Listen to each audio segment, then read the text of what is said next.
करने जा रहे हैं फार्माकोलॉजी की ओवरऑल सीरीज़, जिसमें हम जितने चैप्टर्स हैं, जितने भी टॉपिक्स हैं फार्माकोलॉजी के रिलेटेड, उसको हम सारे कवर करेंगे और उन पर एक डिटेल कंसेप्चुअल लेक्चर्स बनाएंगे।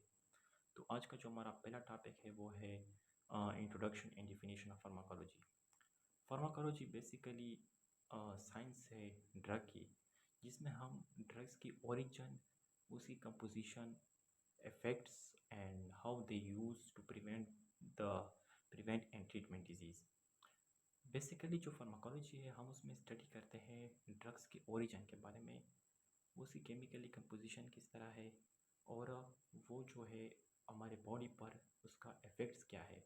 तो अगर सिंपल वर्ड में देखें तो ये फार्माकोलॉजी एक ब्रिज है between chemistry and medicine, where molecules turn into a medicine to save lives.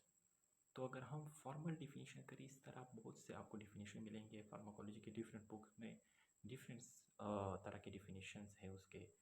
जो फॉर्मल और ऑफिशियल डिफिनीशन है वो है कि pharmacology is the branch of science that concerned with the study of drugs, their action on the living body and how the body responds to drug।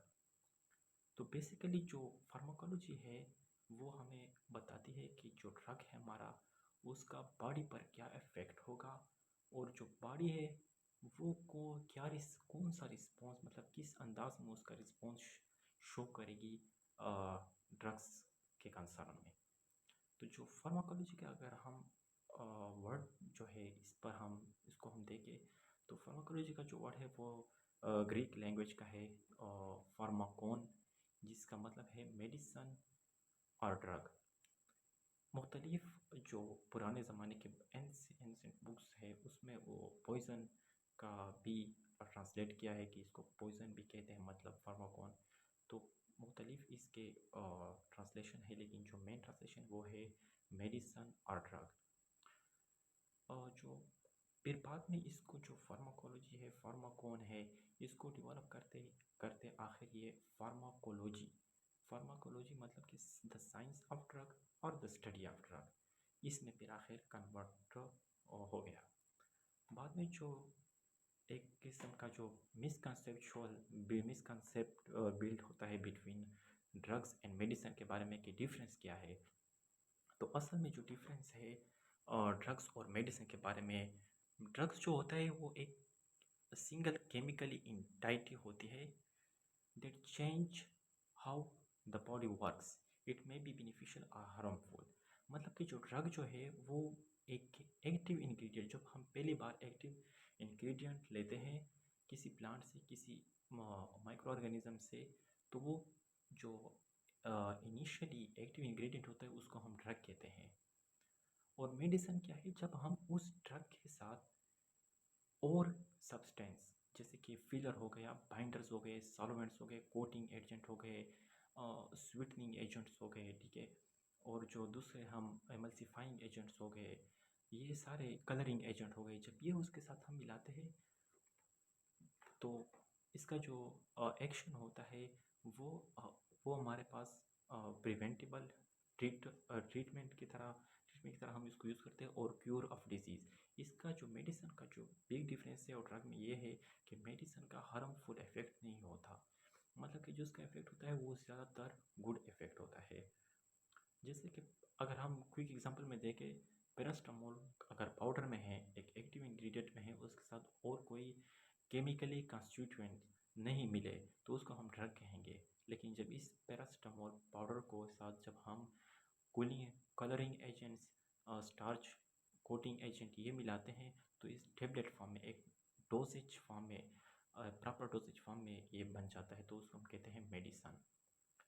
तो ये जो है ना बहुत से लोग इसमें जो है ना कंपेरिजन नहीं करते और ड्रग और मेडिसिन को एक ही चीज़ कंसिडर करते हैं, हालांकि ये एक चीज़ नहीं है, ये दोनों मुख्तलिफ और डिफरेंट सिनेरियोज है, डिफरेंट इसके मीनिंग है। तो एक जुमला है जो मशहूर है बहुत कि जितनी भी मेडिसिन है उसको वो ड्रग है, all the medicine are drugs but not all drugs are medicine. अगर हम ब्रांच देखें जिसके मेन ब्रांच है फार्माकोलॉजी के, तो सबसे पहला ब्रांच जो है वो है फार्माकोडायनामिक्स। अगर आप फार्माकोलॉजी के डीप में स्टडी करोगे तो उसके लिए जो दो ब्रांचेस है फार्माकोकाइनेटिक्स एंड फार्माकोडायनामिक्स, ये इंतहाई इम्पोर्टेंट है। इसके बगैर आपको आगे जो फार्माकोलॉजी के टॉपिक्स है, जो चैप्टर्स है, उसमें बहुत सी मुश्किलात होगी। क्योंकि इस दो चैप्टर्स जो है फार्माकोडायनामिक्स और फार्माकोकाइनेटिक्स, इसमें इस फुल टर्मिनोलॉजीज और इसमें थ्योरीज जो है, जो आगे आपको यूज़ होंगे, कॉन्सेप्ट्स जो है, ये सब कुछ इसमें मतलब कि यूज़ हुआ है। इसमें आपके बेसिक कॉन्सेप्ट बनेगा फार्माकोलॉजी का। तो फार्माकोडायनामिक्स क्या चीज़ है? फार्माकोडायनामिक्स का अगर हम डिफिनीशन करें शॉर्ट लफ्ज़ों में तो वो है कि what the drug does to body, कि ड्रग हमारे बॉडी के साथ क्या करता है, मतलब कि ड्रग हमारे बॉडी में उसका इफ़ेक्ट क्या है। ये जो जो मैकेनिज्म होता है, mechanism of action of drug, वही फार्माकोडायनामिक्स है कि how drug produce its effect. For example जैसे कि पेनाडोल हो गया, वो वर्क करता है हमारे बॉडी में, इनहिबिट करता है prostaglandin synthesis in the brain में। तो जो इसका इफेक्ट हुआ वो क्या हुआ कि वो पेन और फीवर को कंट्रोल करते हैं, मतलब कि उसको रिड्यूस करता है। तो फार्माकोडायनामिक्स में हम ड्रग्स के इफ़ेक्ट पढ़ते हैं कि कौन कौन से इफ़ेक्ट है। ये पेन किलर है, ये फीवर को कम करता है, ये जो हमारे सेंसेशन होते हैं उसको कम करता है। मतलब कि डिफरेंट जितने भी ड्रग्स हैं उसके इफ़ेक्ट जो होते हैं वो हम फार्माकोडायनामिक्स में पढ़ते हैं। इन शॉर्ट उसके मैकेनिज़्म जो होते हैं कि ड्रग किस तरह परफॉर्मेंस देता है बॉडी के अंदर, वो उसको पढ़ने के लिए हमें फार्माकोडायनामिक्स में जाना होगा। तो जो दूसरा ब्रांच है वो है फार्माकोकाइनेटिक्स। फार्माकोकाइनेटिक्स में हम पढ़ते हैं कि what the body does to the drug, कि अब बॉडी हमारा किस तरह रिस्पॉन्स शो करेगा ड्रग्स के इफ़ेक्ट्स में। मतलब कि जब हम ड्रग लेते हैं तो हमारा बॉडी का क्या रिस्पॉन्स होता है। इन सिंपल में अगर आप देखें तो इसमें हम जो पढ़ते हैं वो पढ़ते हैं ड्रग्स की absorption, distribution, metabolism, excretion.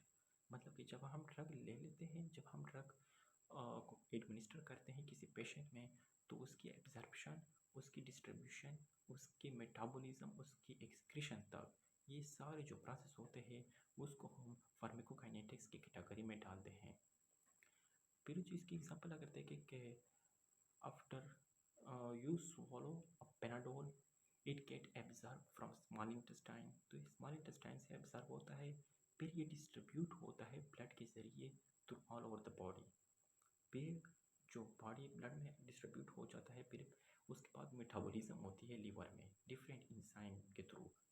Metabolism के बाद आखिर उसकी एक्सक्रीशन होती है मेनली बाय यूरिन या फीसेस वगैरह, बाइल वगैरह, जिसमें ये एक्सक्रीट हो जाता है। तो इसी वे जो बहुत से लोग कंफ्यूज हो जाते हैं कि डायनामिक्स और काइनेटिक्स में खास करके एग्जामिनेशन के दौरान जब क्वेश्चन आता है तो उसको कंफ्यूजन का सामना होता है कि आप डायनामिक्स का क्या डिफिनेशन था और काइनेटिक्स का।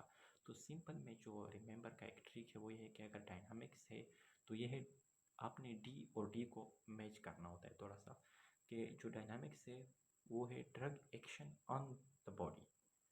जब मतलब कि डायनामिक्स में डी है और ड्रग में, तो आप डायरेक्टली सिंपल रिमेंबर कर सकते हो कि डायनामिक्स अगर है तो drug action on the body, और काइनेटिक्स है तो body action on the drug. तो आप इस पिक्चर में भी देख सकते हैं कि फार्माकोकाइनेटिक्स में जो हम पढ़ते हैं वो पढ़ते हैं, अगर हम बाहर से कोई मेडिसिन लेते हैं तो उसमें हम पहले अब्जॉर्प्शन होती है, फिर उसके बाद डिस्ट्रीब्यूशन होती है, फिर उसके बाद उसकी मेटाबॉलिज्म होती है, फिर उसके बाद एक्सक्रीशन। और फार्माकोडायनामिक्स में फिर हम उसकी एक्टिविटी वगैरह, उसके इफेक्ट वगैरह पढ़ते हैं। अब इसके जो कुछ एग्जांपल्स हैं फार्माकोकाइनेटिक्स के, कि how fast Panadol reach to your blood stream, how your liver process it, how your kidney remove it. तो ये तमाम चीज़ें जो होते हैं ना, ये हम फार्माकोकाइनेटिक्स में पढ़ते हैं। फार्माकोकाइनेटिक्स में how Panadol reduce your fever, Panadol का जो एक्शन है रिड्यूस फीवर एंड पेन, ये किस तरह है। किस तरह ये पेन को ब्लॉक करता है, किस तरह ये केमिकल हमारे ब्रेन में चला जाता है और ब्रेन में किस तरह ये अपना मैकेनिज्म परफॉर्म करता है, ये हम वहाँ पर करते हैं। तो कुछ फैक्ट जो है फार्माकोलॉजी रिलेटेड वो है कि pharmacology is not only about the curing disease, it also study toxicity and also side effect. ये हम सिर्फ मतलब कि बीमारी की इलाज के लिए हम सिर्फ स्टडी वगैरह इसमें नहीं करते, बल्कि ये आल्सो स्टडी रहता है जो कि इसके ड्रग्स के साइड इफ़ेक्ट्स होते हैं और उसके टॉक्सिसिटी होती है chemically, which is why the some chemical can life saving or deadly depend upon the dose। क्योंकि कुछ केमिकल जो होते हैं वो लाइफ सेविंग भी होते हैं और कुछ जो होते हैं डेडली भी होते हैं। अगर आप डोज उसका ज़्यादा डिपेंड अपॉन डोज मतलब कि आप अगर डोज उसका ज़्यादा लेते हो तो ये जब उसका जो बेनिफिशियली जो बेनिफिट्स है वो फिर कम हो जाता है और आपके लिए वो डेंजर डेडली साबित होता है अगर आप उसका डोज ज़्यादा लेते हो। तो मतलब ये डोज से रिलेटेड है, ठीक है। तो many modern medicine was discovered from plants, for example aspirin from willow bark and morphine from opium। जैसे कि हम मॉर्फिन लेते हैं डायरेक्ट मॉर्फिन ओपियम से, तो ये मॉर्फिन हमारे पास ड्रग है। जब हम इस मॉर्फिन के साथ और केमिकली कॉन्स्टिट्यूएंट मिलाते हैं, जब उसको प्रॉपर डोसेज फॉर्म में जैसे कि सोल्यूशन सिरप में, टैबलेट्स में, इंजेक्शन में, इसमें हम उसको कन्वर्ट करते, उसको हम प्रिपेयर करते, फॉर्मुलेशन उसे कर लेते हैं, तो फिर इसको कहते हैं कि ये हमारे पास मेडिसिन है। Without pharmacology surgery will be impossible, because क्योंकि फार्माकोलॉजी का जो रोल है वो हम पूरा का पूरा जो मेडिकल का जो बिल्डिंग है, स्ट्रक्चर है, वो फार्माकोलॉजी पर ही डिपेंड है। अगर फार्माकोलॉजी ना होती मतलब अगर ड्रग्स ना होते तो ये जितनी भी डिजीज़ है वो उसकी जो इलाज है वो मुश्किल हो जाता। तो आज की वीडियो में इतना ही। नेक्स्ट वीडियो में हम जो फार्माकोकाइनेटिक्स और फार्माकोडायनामिक्स